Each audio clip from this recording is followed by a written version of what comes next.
In this video, I am going to show you how to fix 2053 error code in Windows Package. So this should be a quick and easy process video. Now, without further ado, go ahead to File Explorer. After that, just go ahead, click on this PC.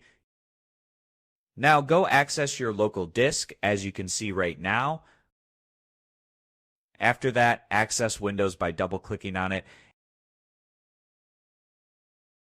And then scroll down until you find the temp file.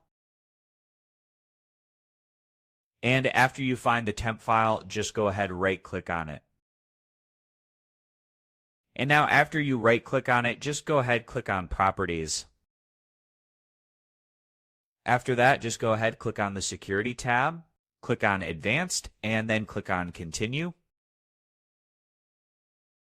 As you can see right now, after that, just access the first one, double-click on it, click on Edit, and then click on Full Control at the top or click on it one by one. Then click on OK. After that, just repeat the same thing over for all the users. And then click out and then click on OK here. And now for changes to take place, just go ahead, restart your computer. And this was about it. This was an easy and quick process video. As always, thank you for watching.